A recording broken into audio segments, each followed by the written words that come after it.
Okay, so last time we talked about this concept of blocking code, and we were talking about multiprocessing and what does that mean? CPU with multiple cores, technically being able to do more than one thing simultaneously, but kind of keeping in the idea that not all problems are divisible like that. Just like in real life, there are some things that we can do that you can divide up the labor and get it done more quickly, but there are other things that just have to be done sequentially. And kind of the old adage, how many people does it take to change a light bulb?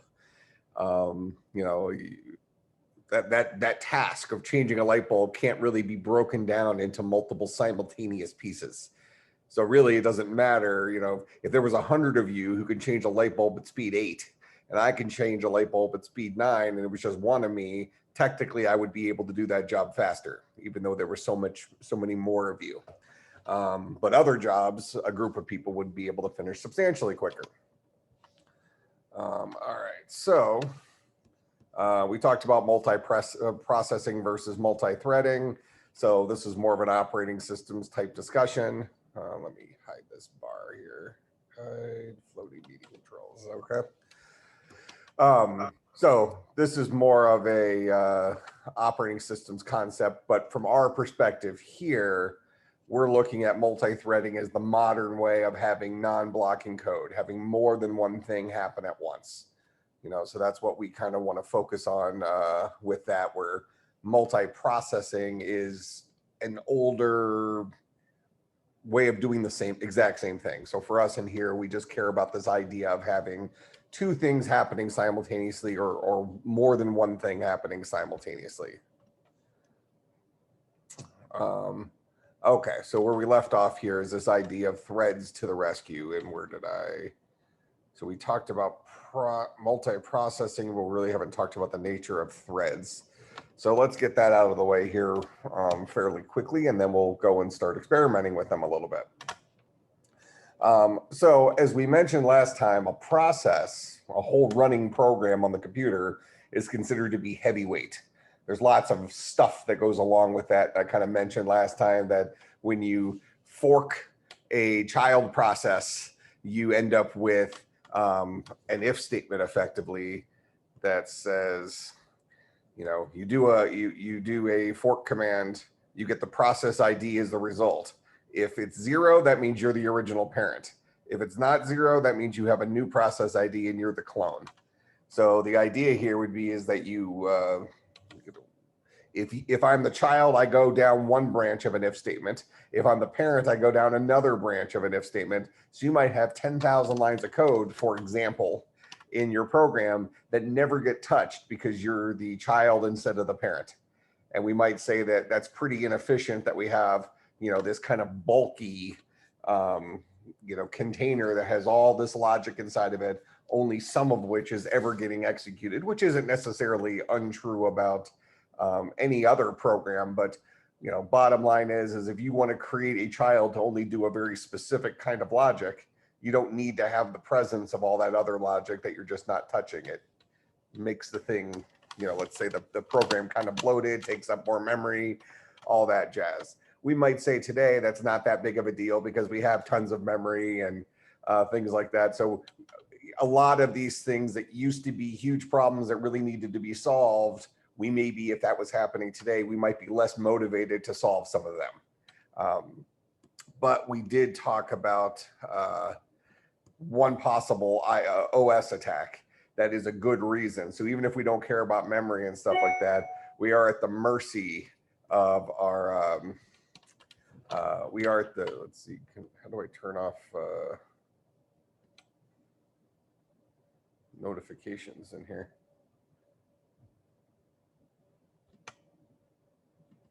Yeah, so far, I'm not sure I like the new Mac OS any better. Whatever. We talked about this OS attack where if you are working with multiple processes, you can actually just have one program spawn off a whole bunch of copies of itself. And each one of those copies is, at the very least, if you don't want to bring an operating system to its knees, each one of those copies gets its own collection of processor time. So if you wanted your program to artificially be more important on a computer than other programs, you could, and the kind of work you were doing was divisible, you can create, 2, 3, 4, 10 copies of yourself to divide up that work. And each of those copies would get the full amount of time on the CPU, which, they get more access to that resource. So, presumably that program is going to run faster, that type of thing. But really, we don't want to let a individual developer have a choice, to kind of slap around the operating system. The operating system should be in control. So that's where threads come in, where a thread is a component of a single process. So a single process might get 2 milliseconds on the processor, and if it has 10 threads, it's going to split that 2 milliseconds up among its 10 threads. So it's not getting any more CPU time directly, but instead, it's allowing us to write non-blocking code for division of labor type stuff. So we might ask the question, if threads do not give us more CPU time, but rather just divide our time among the individual threads, are things really happening faster when we write non-blocking code? So using our real life example, if we are raking up leaves around campus, and I can rake leaves at speed 9, and each of you can rake leaves at speed 8, but you're going to work as a team, you're obviously going to get the campus-wide raking job done much more quickly. Okay, now, so we kind of view that as, oh, that's a good thing. But we are each individual, fully functional processes where we're working through the world as individuals. Nothing's linking us together. We just all decided that we're going to work on the same problem. When you get to with a thread, now all of a sudden you guys are all tethered. Everybody's connected to each other, and you're all sharing, the same single experience, something like that. So now if at any point in time, so now we kind of take it over to the computer world, if a single process gets 2 milliseconds on a thread, let's say, if a single process gets 2 milliseconds on the CPU, and he spawns 4, well, let's say 3 child threads.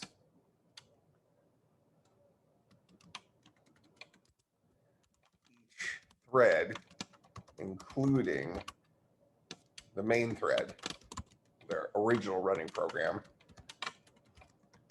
will get 0.25 milliseconds on the CPU. So we are still only getting a total of 2 milliseconds on the CPU. I'm going to say total max 2 milliseconds on the CPU. So then I'd ask the question, is this actually faster? So what do you think? If I can create those 3 child processes, and each one of them gets 2 milliseconds on the CPU, now we effectively have 8 total milliseconds of CPU time that we get to use system resources. So we get 4 times the amount of time than we had before, having these extra threads. All right, so now if we're dealing with the thread model that says, look, we're not going to let you run rampant on the CPU, which solves this problem of the OS attack. because the worst that you're doing is a single process is creating 5 million threads and splitting its single time on the CPU, way up among all those threads. So the final question here is threading actually faster?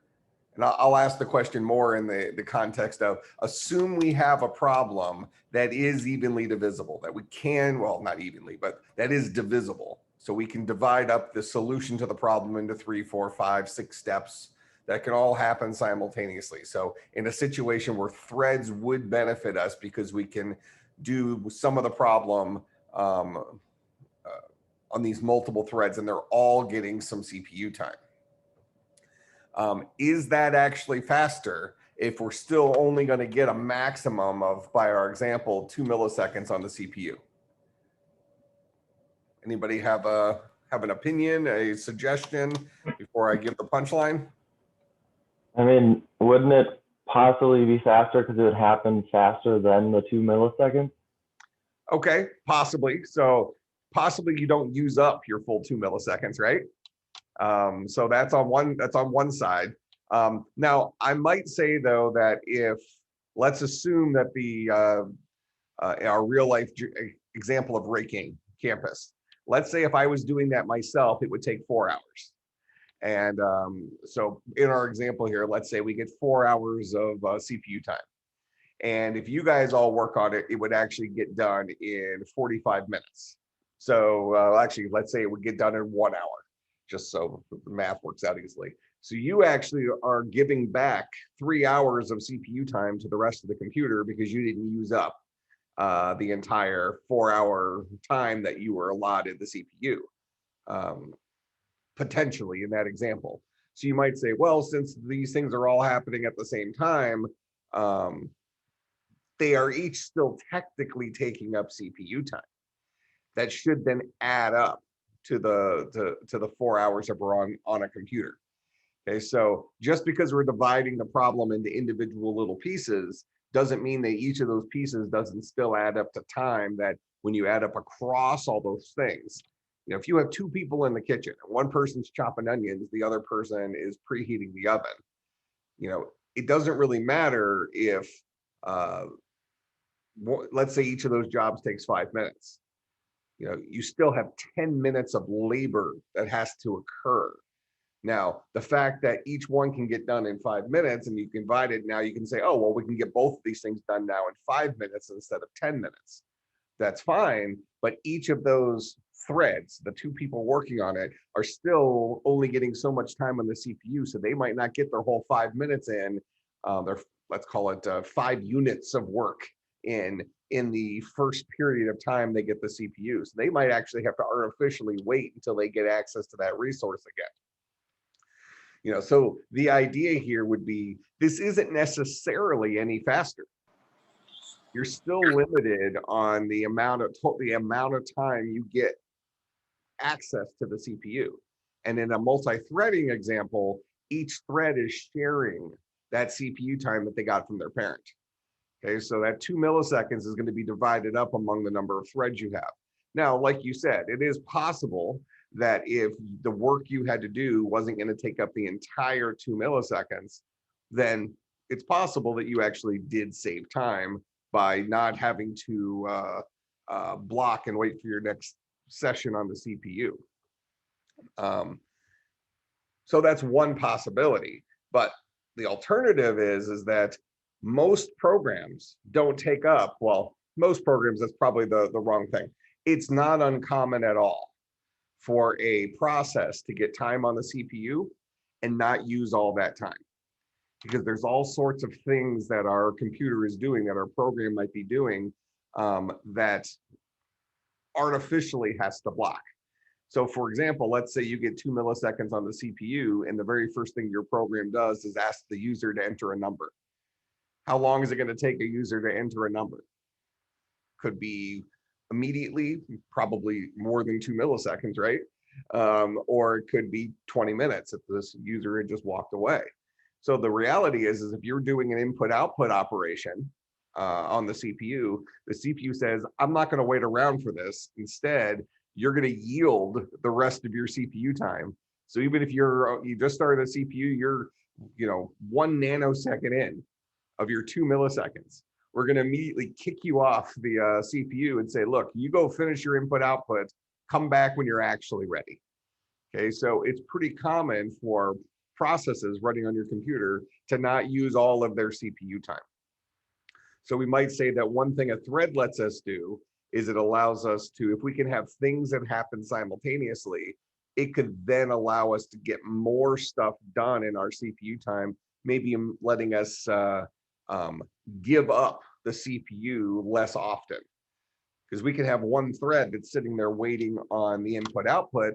So fine, he's not getting CPU time right now, but maybe your other 3 threads that aren't having to wait for stuff are sitting there and actually still using some of that 2 millisecond CPU time.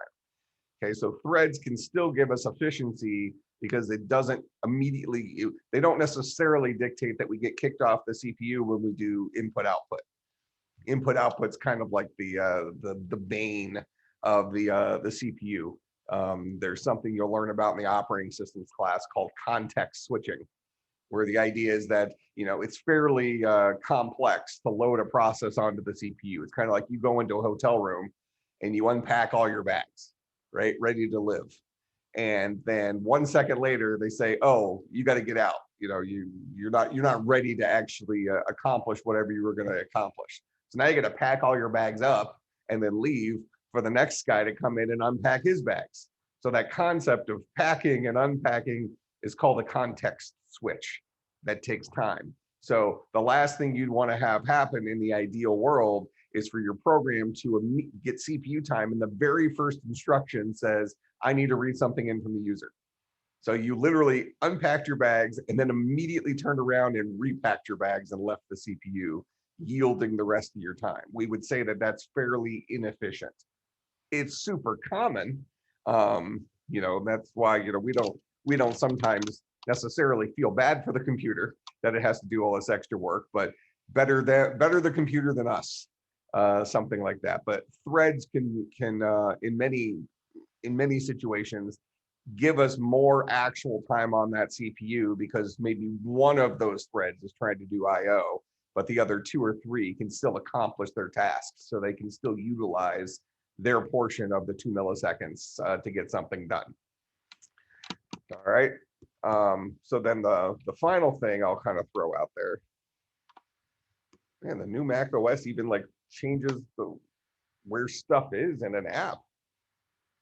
Like the add slide used to be like right here, and I don't think I updated the application, whatever. So where does the idea of threading shine? We have this concept called distributed computing. Now, we might even say that the ideal situation is something called the distributed operating system, where all of our computers are kind of like dummy terminals to this global supercomputer, let's say. And since most of our computers are sitting there idle, we still have resources on our computers. You have a CPU, you have RAM, you have things like that. And if most of the time you're not using those resources, and there's somebody over in Russia who is using their computer and they need more resources than their local computer has, they can then pool some of the resources that are in the cloud to utilize some of your system resources to get their tasks done more quickly, since yours aren't currently being utilized. So kind of the idea of an operating system is it's managing resources. When we think about an operating system like Windows and the Mac OS, we're thinking about it managing the resources on our laptop or our desktop computer, the physical computer we have sitting in front of us. But nothing says that you really couldn't have a distributed operating system that manages the resources of 1 million computers. And whenever one of those computers has a request and needs resources beyond what they currently have, more resources can be marshaled together for them to do stuff. As human beings, we say, oh, well, that's not a bad idea, but oh, wait, I'm paying for their electricity and all this other stuff. So that's why distributed computing really hasn't taken off in terms of a worldwide thing. Maybe one day we'll have a utopia where we'll just be okay with all that. But punchline is when we're just threading really shine when we can distribute the threads across multiple machines, where we are not sharing a single CPU resource on a single computer, but rather saying that we have a bunch of work to do, and we are going to spread out to do that work on a bunch of CPU resources. That's the situation where we actually get more stuff done in a smaller amount of time. That actually gets us to that raking the leaves on campus example, where if all of you started raking the leaves, 45 minutes later, the whole task is done and you walk inside. And that was 45 minutes instead of 4, 5, 10 hours, however long it was going to take me. Okay. 45 minutes is really less time than 4 hours. And the task is actually completely complete. So you did save that time, but the difference there is each of you was using your own CPU resource. You were using your own energy, your own heartbeats, your own, whatever. So you were truly distributing your task. You weren't sharing a single resource supply. You were each cooperating on a task using your own energy, using your own resources, and you were actually able to get it done in less real time rather than less total time on the CPU. Okay, so enough talk about the theoretical stuff with threads. Let's look at some examples of threads. I'm going to, because I mentioned that my parallels, if I click on parallels, it yells at me and says it can't be started. There's some component. There's probably a patch for the latest Mac OS. So I'll get that later today. But for now, I'll go ahead and I'm just going to write our Python code in a text editor on my Mac OS. So I like to use Atom. But, a lot of people use Visual Studio Code, or you can use Notepad, you can use whatever you want. But I'm going to go ahead, we're going to create a new file. Let me get some of these other things shut down here. So they're tabs.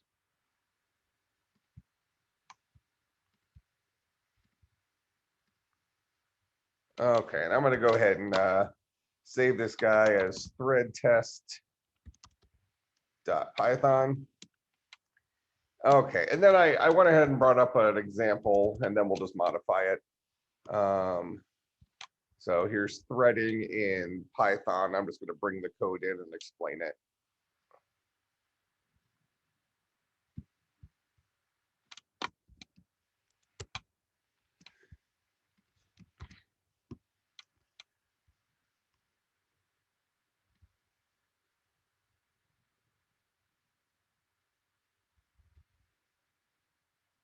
Whatever. I guess I can drag this further over. Oh, I can just do this. Perfect. All right. So the idea here is that we have so we're importing some things we didn't do before. I'm probably not going to use logging. I'll get rid of that. I'm actually not going to use time at first. I just want to show how this stuff works. So what we've done here is we've defined a function that we want our thread to work with. Okay, so here's a function our thread's going to work with. So the idea is that when we spawn off a thread, we're spawning off a thread to do this work. That's what we're asking him to do. And what is he going to do? Well, we're going to have him just print to the screen. I'm just going to keep things as simple as we can. Print to the screen that a particular thread is starting. I prefer F strings. So we'll just put name in here like that.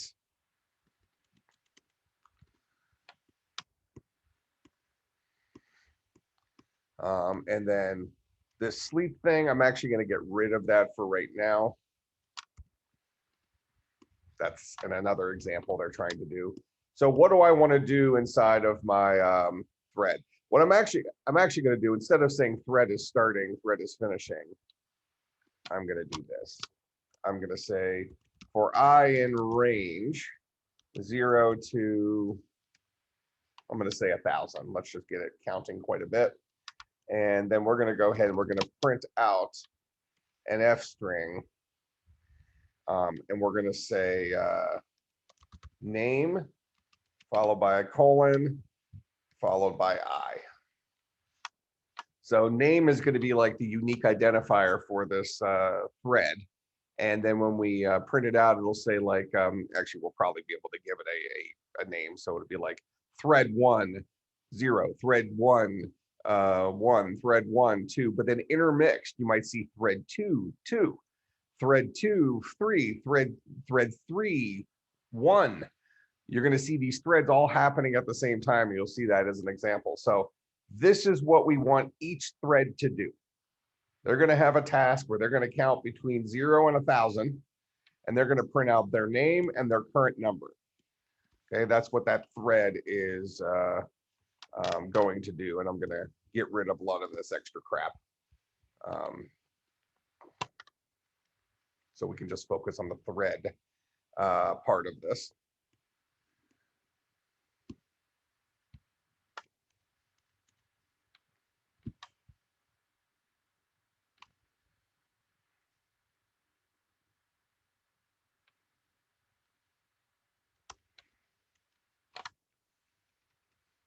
And for right now, I'm going to do this. I'm going to comment this out. We're just going to call thread function twice. So I'll call thread function.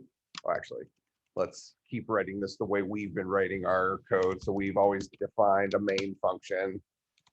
And inside of main, we're going to go ahead and say thread function, thread 1, thread function, thread 2, thread function, thread 3, something like that. And then inside of this guy, we'll just go ahead and call our main function. All right. So as of right now, we are not using threads. We happen to name our function up here thread function for no good reason, as far as we're concerned right now. That could be function, you know, count, print nums or something like that. And inside of main, we're calling our thread function 3 times, one with each of our threads, presumably. Okay. But we're not actually creating threads right now. This line blocks until it's done. So we don't get to this line until this first line is finished. We don't get to this line until this line is finished, which can't start until this line is finished. This is examples of blocking code. All right, so that's called thread test. Let me open up my terminal here.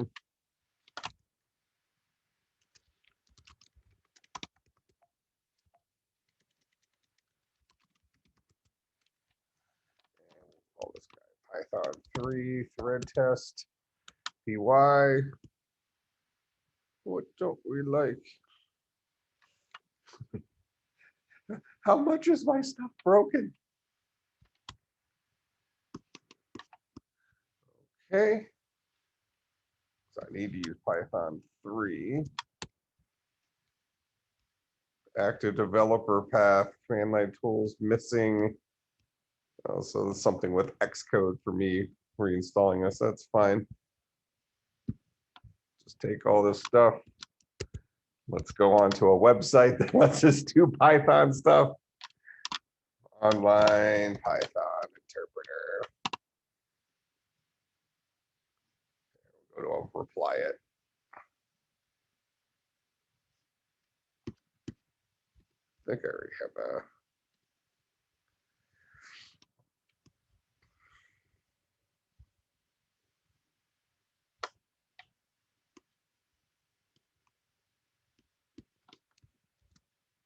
All right, so I'll go ahead and put my my code in here, and then I'm going to run it. So notice over here that all the thread 3s happened last, thread 2s happened before that, Thread one's happened before that. It's not letting me go all the way back, but you know, you get the point. The point is that our threads, these guys happened in order because we didn't actually create them as threads. This is a blocking line. This is a blocking line. This is a blocking line. Not until this function is completely finished are we able to move on to thread 2 doing its job. Okay. So with that in mind, what we're going to do is we're actually going to spawn these guys off as a thread. So I'll steal the code from down here. And you'll see the differences here. So I'm going to go ahead and we're going to create a variable called X. Well, actually, we'll call this guy T1 for thread 1. And he's going to be threading.thread. So there's a library here called threading. So threading.thread creates a new thread. What's the target of that thread? That is, what work do we want to do? We wanted to do the work contained inside of our thread function. This guy right here. And this guy takes in a single parameter. So it's going to pass in its unique name. You'll see that here in a second. And then we'll go ahead and tell T1 to start. Similarly, I'll create let's just do it here. Create a T2. And we'll create a T3. All right, so these guys, think of these as being identical to, like, here's one person who's helping rake leaves at the university. Here's another person raking leaves at the university. Here's another person raking leaves at the university. What are they doing? They're raking leaves. They're raking leaves. They're raking leaves. That's the job they're doing. Whatever this guy says to do is the job that those particular guys are actually accomplishing. Okay. So now I've defined my three threads. I need to tell each one to start. All right, and hopefully I've counted high enough. What we expect to see over here is we expect to see those threads all running at the same time. Hopefully I can get some variation in here.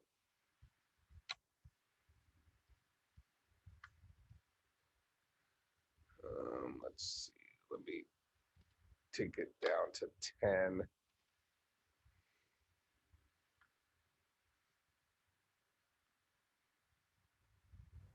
They all have the same args equals 1. I don't know if that matters. Oh, yeah, thank you.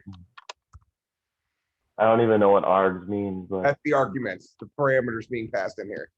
So this would be 1, 2, and 3. So the way I described it before, it's thread 1, thread 2, thread 3.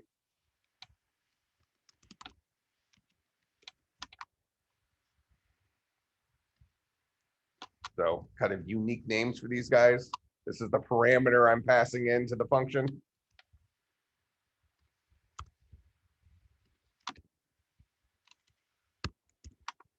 This function here is expecting one parameter.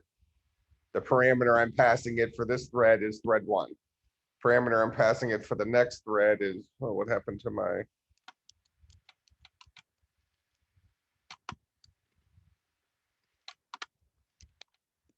so thread 1, thread 2, thread 3, those are the parameters I'm passing in. So now when they run, you see how we have thread 1 running, and then thread 2 is starting its count, 0, 1, 2. But then we go back to thread 1 down here. Then we have thread 3 working here. See how that's working? So these threads, thread 1 got from 0 to 5 before thread 2 got some CPU time, and it got from 0 to 9. It got all the way through actually before it was kicked off the CPU. Thread 1 was able to then pick up 6, 7, 8, 9. It finished, and thread 3 started. So actually thread 3 didn't actually start. The other ones were completely done. But the punchline is that we saw now that all of these guys run at the same time. we're seeing some mixing it up here, right? And if I expand this to be, like 1,000, we should see more mixing up. So even here towards the end, you see that thread 2 is working, thread 3, thread 3, thread 2, thread 1, 1, 3, 2, 3, 3, 2, 1. These are all happening simultaneously, so to speak. They're getting CPU time, but they're not blocking each other. So when I tell thread 1, thread 2, and thread 3 to start, they are starting in their own thread of execution, and they're not blocking each other. So this function is running 3 separate times simultaneously. And the operating system is dealing with how to give each of those threads their own little CPU time. Thread 1 gets some time on the CPU, thread 2 gets some time on the CPU, so on and so forth. But one thing we're seeing here is, since we're sometimes seeing print statements, the reason I use the print statement specifically here is this guy is considered input output. And I mentioned earlier, we have this thing called a context switch, and input output is expensive. So every single time one of these threads goes to print, he gets kicked off the CPU for him to finish his IO, and then he has to get back in line. Now, sometimes they get the CPU immediately again, right? But other times they get kicked off. So 1 went to print, and then he got kicked off the CPU, so 2 took over, and then 1 got back on when 2 had to give up to print. Okay, if I take out this print statement, and instead I do something like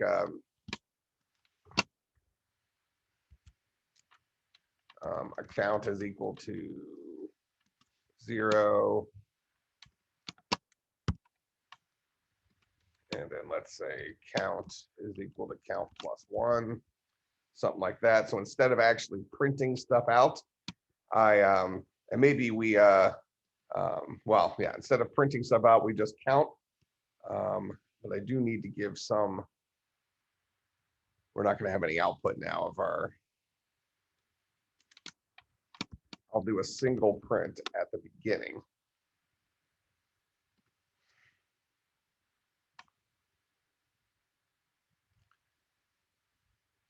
And then maybe I'll say if I mod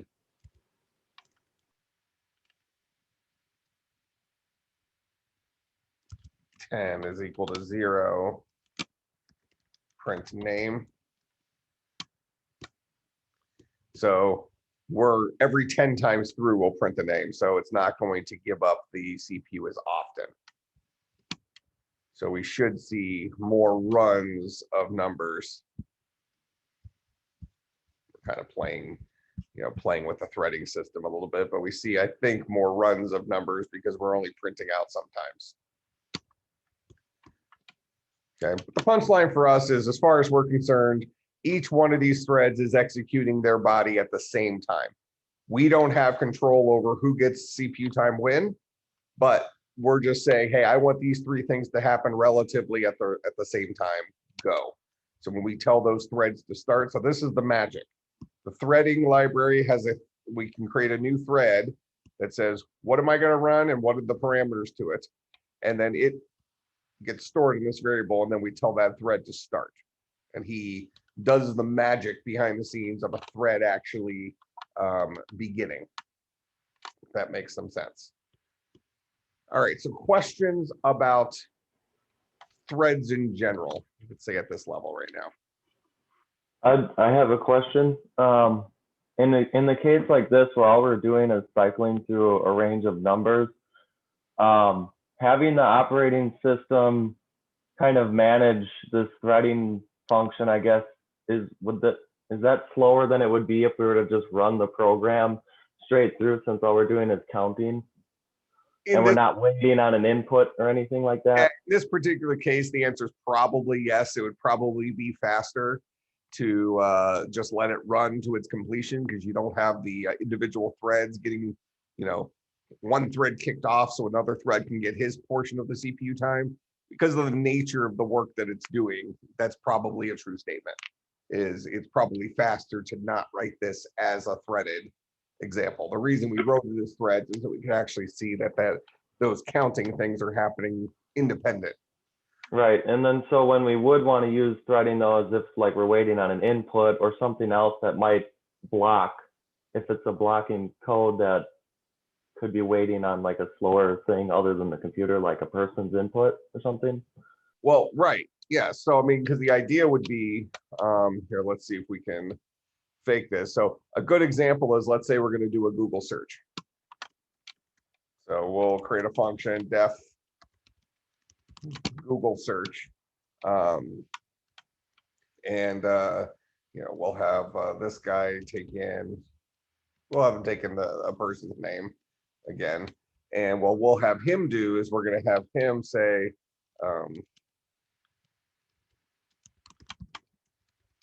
search term is equal to input, enter your search.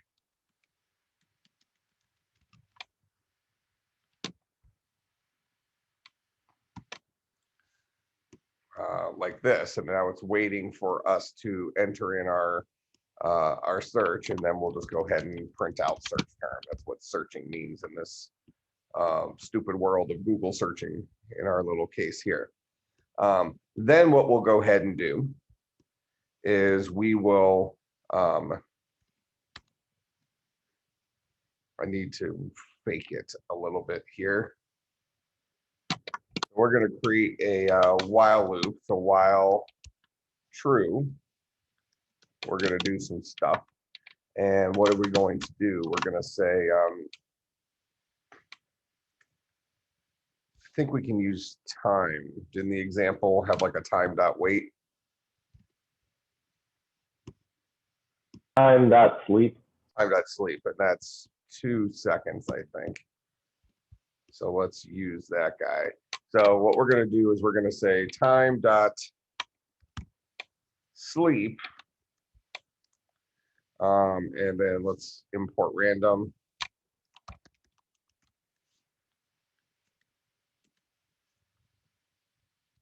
We'll say random dot rand int. Let's say 1 to 5, something like that.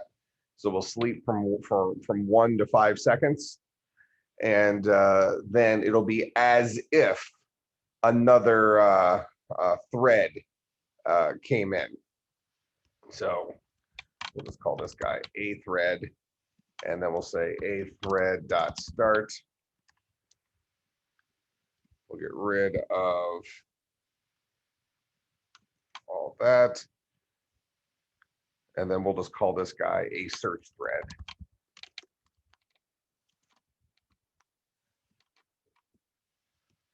And actually, let's put the sleep after that.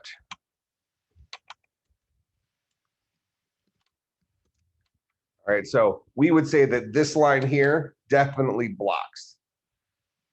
All right, so this guy definitely blocks. It makes the main thread go to sleep for 1 to 5 seconds.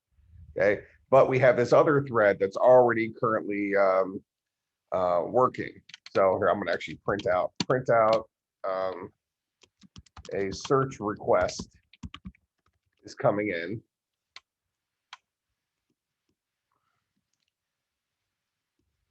So we'll print out a search request is coming in. We'll spawn off a thread to deal with that search request. What does that thread say? It asks the user to enter in their search, and then it prints it out. But that's happening inside of its own thread. So after we start this, then this guy goes to sleep for 1 to 5 seconds. Kind of like the Google server sitting there twiddling its thumbs, waiting for the next search term to come in. Okay, so when I run this, those must have been milliseconds, I'm guessing. So let's stop that. Let's do 1,000 to 5,000.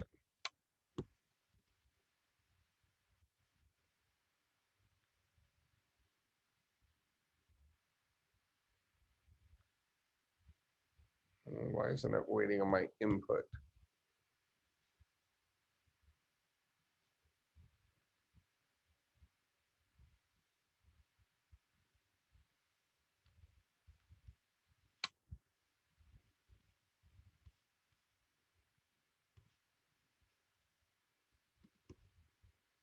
This is the right way we do input, right?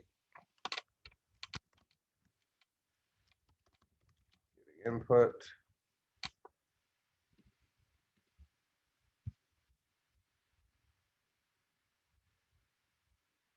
Oh. But yeah, I never changed the function name in a thread. Right. I'm still calling. I'm still calling my thread function. There we go. All right. So it's waiting for me to enter in my search while the other thing waits. And I think this might now be waiting 1,000 to 5,000 seconds. So let's get that expedited. Okay, so you see how more stuff it's still running. I haven't typed in my first thing yet. So I'll do my first search for LOL. So that guy spits out that my search was LOL. Now they're asking for my next search. Woot. Enter my search. I'll just keep banging on the keyboard. Okay, so you see how this timer is running, but I'm able to enter in my searches. This guy is waiting for the next Google search to come in. And each Google search is coming in between 1 and 5 seconds. But while that's happening, I'm able to still deal with this human being who came in between 1 and 5 seconds ago, and the next human being. So right now, it's waiting for a bunch of inputs for me. Yeah, it's putting all my output inside of a single window, but you see how this thing's still alive. I mean, my program is still running, and it's on this 1 to 5 second loop. But the reality is it's still waiting for my inputs, just because of how the terminal works for when it's going to spit stuff out.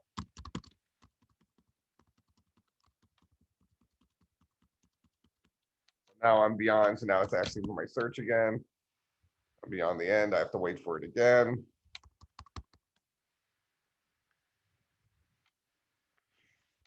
So now we've kind of created a real life example. When you go to google.com and you type in a Google search and you want something to, well, you go to google.com, you expect to be able to put your search in immediately. You don't expect to have to wait in line for the 5 million people that came just a second before you to finish doing their search. So you expect Google to be able to say, welcome to Google. I'm going to go ahead and give you your own little personal assistant here who's going to go and deal with you while I wait for other people to come in. So that way you get to use Google while other people are also using Google.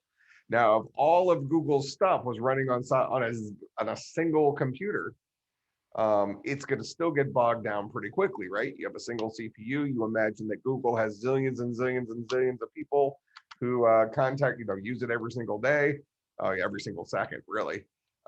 So with that in mind, you would maybe have, hundreds of thousands of threads running on a single computer, which is going to make everything super slow.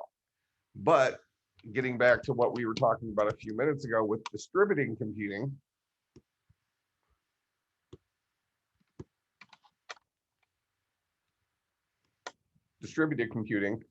if Google can have multiple computers in their data warehouses and send the request for doing a Google search to just one of those computers, whichever one is least busy right now, let's say.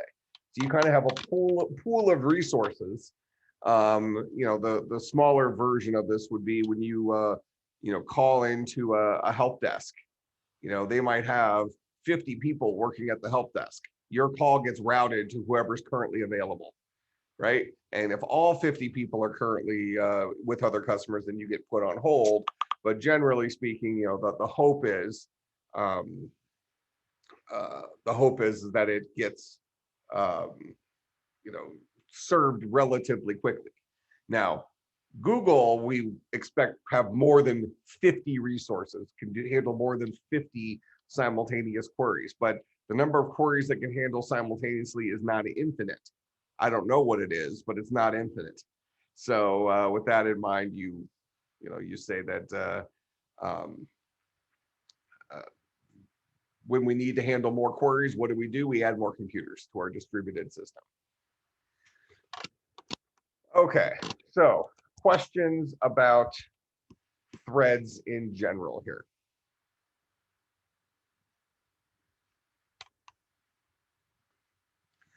Okay, so let's go and do something with our threads related to our project.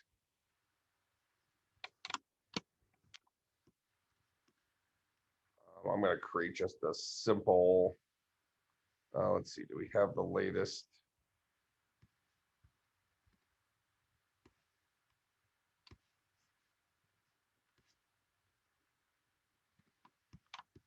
Version of our code. Not like that.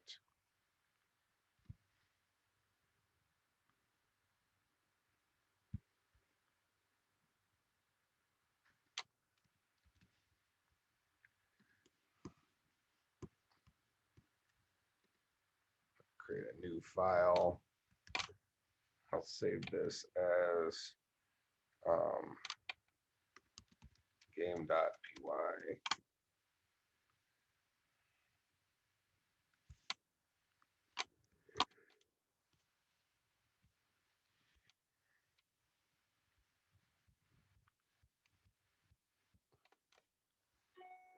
This guy currently, he builds our room. We have our rat at our inhabitants, and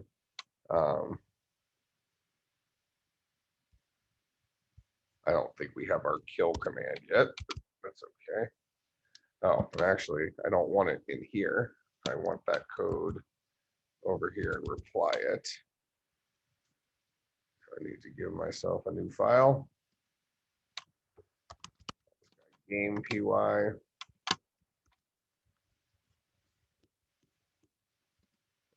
ahead and run that. Oh, can't I tell it to run my game py?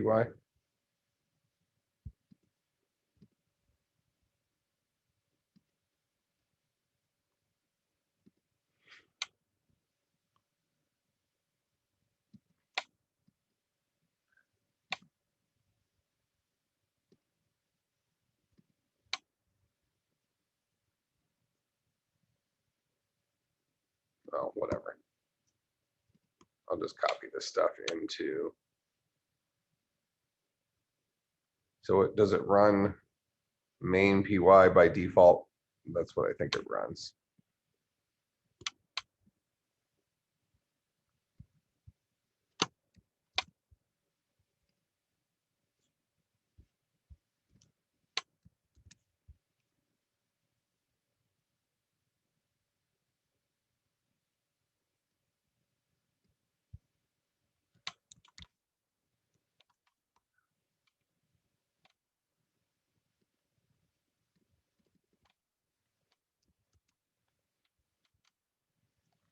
All right, so now we have, I think it just runs main py by default.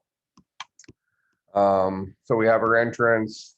I don't think we have kill rat here yet.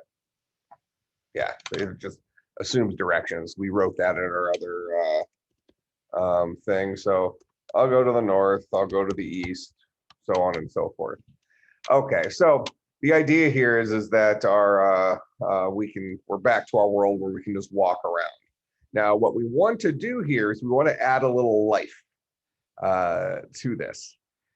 And what I mean by that is we have this NPC, this rat. Now, initially, the rat just gets put in our first, I gotta go back to the west, then to the south. The rat is here in our first room. Okay. Now, what we want to do is maybe give that rat a threaded mind of its own, where the rat maybe every so many seconds or something like that, decides whether he's going to leave this room or not. And if he does, he takes a random exit and leaves the room and puts himself into the other room. Okay, but that's going to happen completely separate from us. So we want to give that ability to rats to be able to walk around the world. So we're going to do that at the NPC level. So remember, right now, our NPC and our player are only differentiated by their stats. Okay, but NPC stands for non-player character. So now what we want to actually happen is we want our NPC to have its own mind. All right. So we're going to have a function here. Let's see, def. We'll call this guy possibly move, something like that. And possibly move won't take in any parameters. And he's going to decide whether he's going to move or not. And maybe what we actually do is rather than, because we want to make sure that he moves in our little world here. Do we need self in that function or no? Oh, we do. Thank you. Okay. We want to have our own little world here where we can rely on that rat getting up and moving somewhat often, rather than us like rolling the dice and saying, well, he has a 4% chance of moving. Let's actually make him move relatively often. So actually, let's just call this guy move. And what we're going to do is we're going to wait an amount of time. So we'll steal some of the stuff we have from here. So we have import time. We'll give ourselves that little ability to delay. So we'll steal this guy.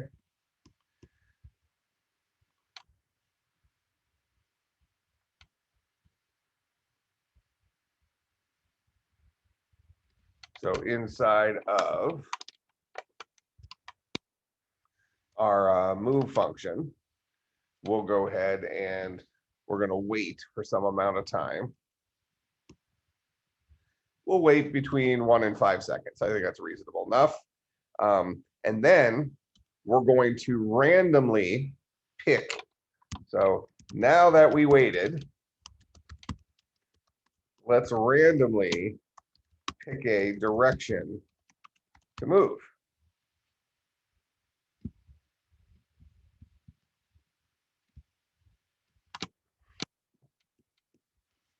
All right.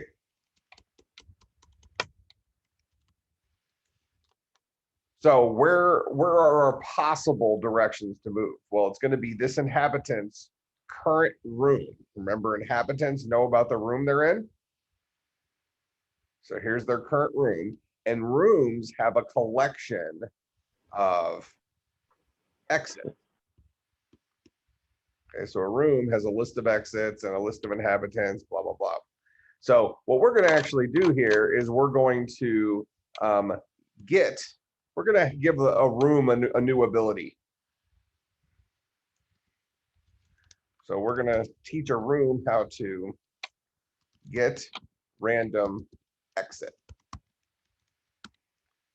All right. So we can ask any room to give us a random exit in that room. We're just making this work. So we're giving our room the ability.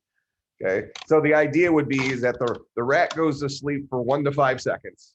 He wakes up, he asks his current room to hand him a random exit, and then he's going to take that exit.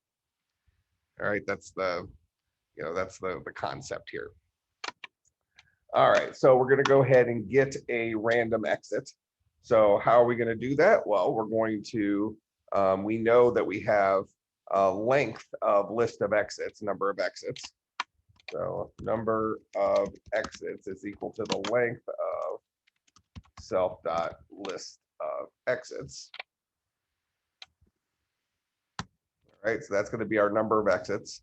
Now we need to generate a random number between 0 and the number of exits. And I think we've seen that the rand int gives us up to and including that value. Let me see if I can prove that real quick.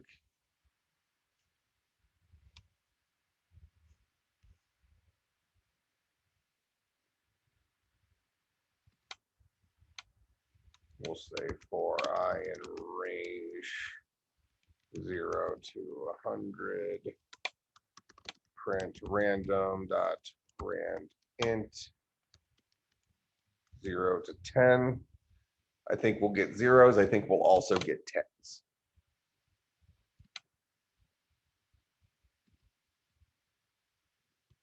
There's zeros, there's 10s. Okay. So randint gives us up to and including this value here.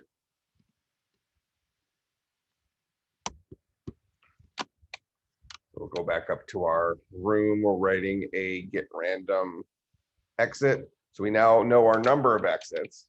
We'll get random exit pause is equal to random dot randint.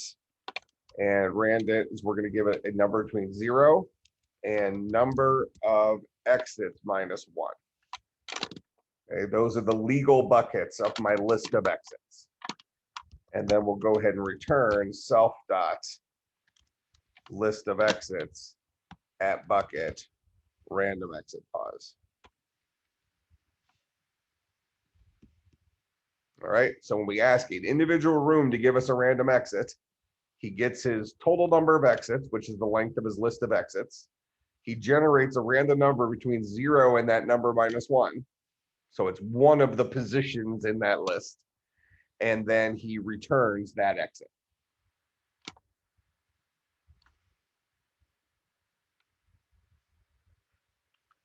All right, so we'll go back down into NPC. So now we have this idea of an exit. So we're going to say the exit to take is equal to self dot current room dot get what do I call it, get random exit. Get random exit.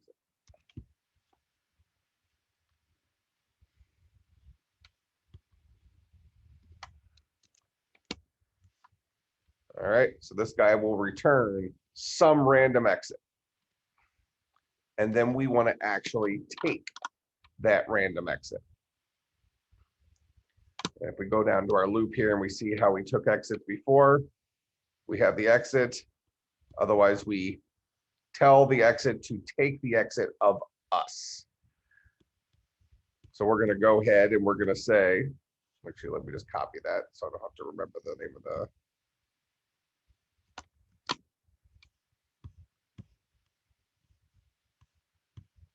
All right, so inside of move, we get a random exit. Then we're going to say the exit to take exit, and the person that's taking the exit is ourself. This is coming from the rat's perspective, one of the instances of NPC. So go to sleep for a period of time, wake up, ask the room I'm currently in for one of his exits.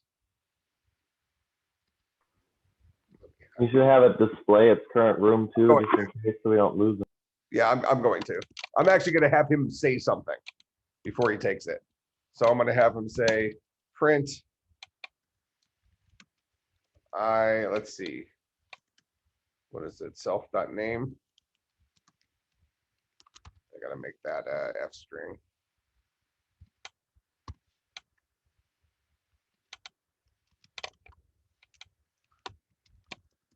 Leaves to the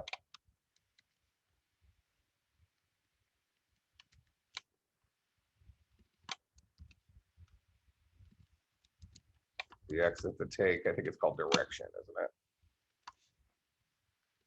When exit has a direction.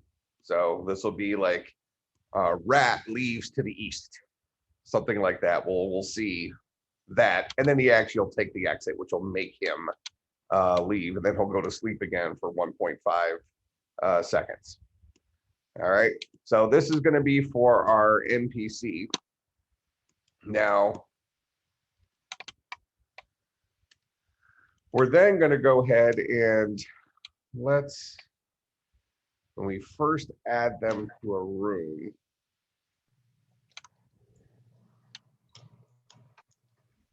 just one more day. First add them to a room.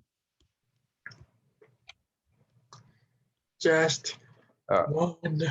So Skylar, just so you know, when I'm in the middle of a class, once this class ends, I'll have to disconnect so the recording happens. Then I'll have to reconnect, and then you'll be able to come back in. Sorry. Oh, no worries, no worries. All right, so we're going to go ahead and just give our NPCs kind of a start function that'll kind of get the ball rolling for the thread. So we'll say, we'll tell them to come alive. All right, and he's the one that's going to actually put this thread logic in. So I'll go and steal our thread logic. So we'll go ahead and we're going to create a thread and then tell that thread to start.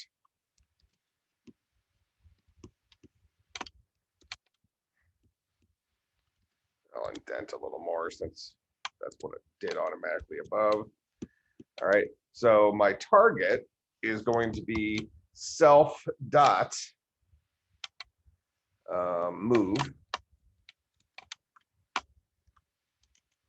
Okay, so that's the name of the function, is self dot move, and he takes no parameters.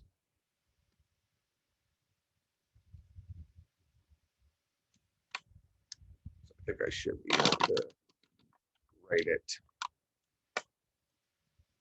Actually, I don't think I need to give it any arguments if I don't have any. I think that should work. Oh, it doesn't like that. We had to import threads. Oh, threading, thank you.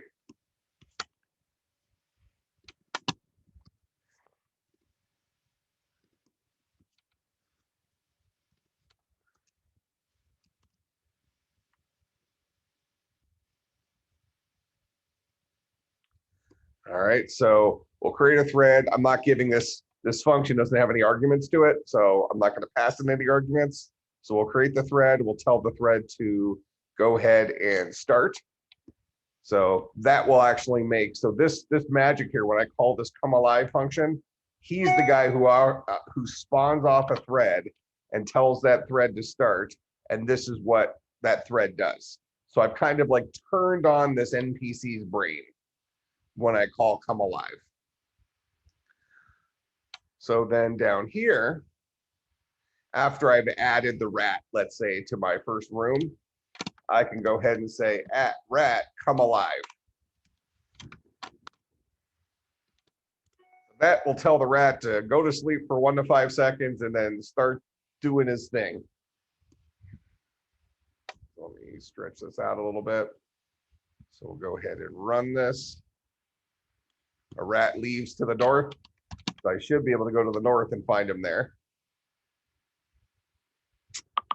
So 1 to 5 seconds.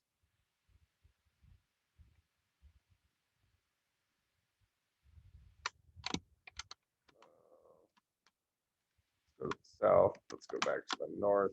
Oh, sorry. I didn't quite finish writing move. Right now, he moves exactly 1 time, right? That's what move says to do. Do this 1 time. I want this to do it indefinitely. This is like one of those house flies where they, what does a house fly live for, like some very small period of time? You know, he comes alive, he moves once, and that's it. Okay, now he'll do this over and over and over again. And let's see, for my print, I didn't like it that it didn't kick it down the line, but we're kind of at the mercy of these things all happening at the same time, so that's okay.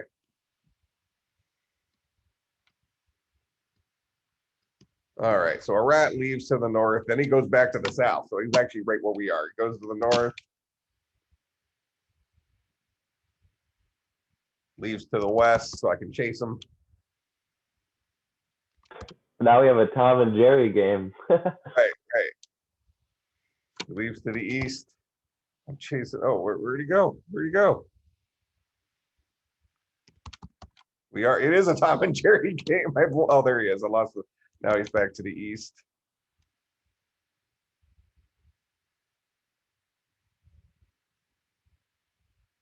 All right, now he's back to the west.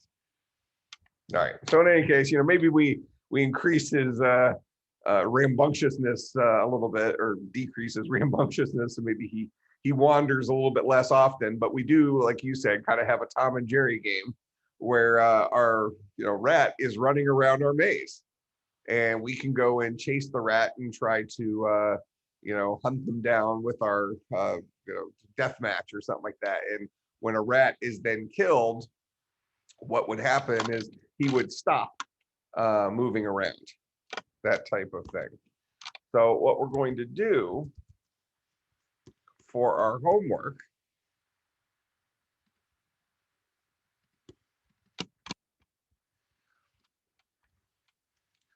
incorporate our rat movement into our deathmatch feature game, where we can chase the rat around, and once we kill him, he stops moving.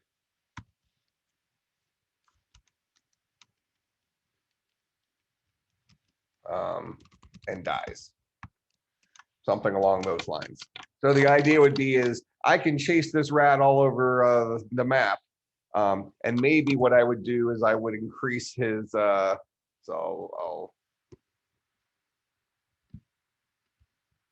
would probably go in here and I'll give you this code as a starter code.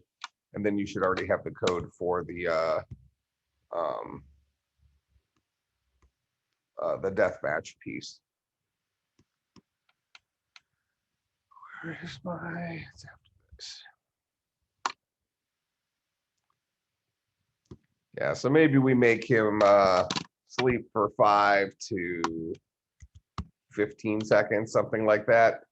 And now he'll be a little bit easier to catch. After 5 to 15 seconds, he leaves to the north. I can go there, he's still here, but now he's stuck here for another 5 to 15 seconds. I'll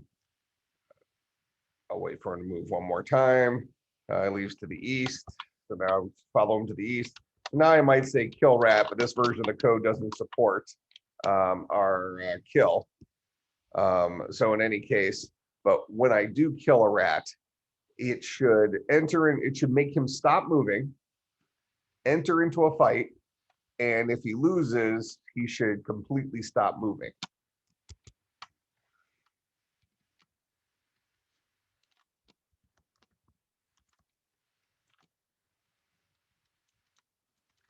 Is it dot kill?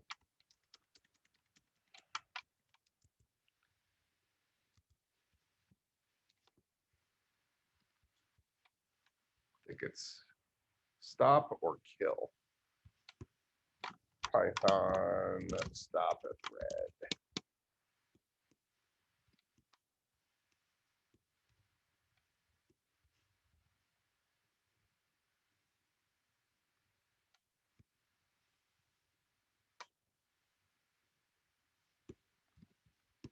And I know we're out of time. Let me just make sure I can give you this one function. Otherwise, just search for stop a thread.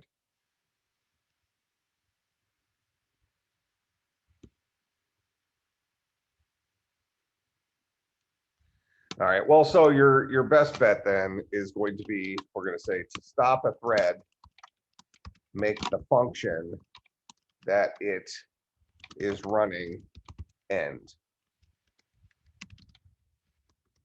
Right now, ours runs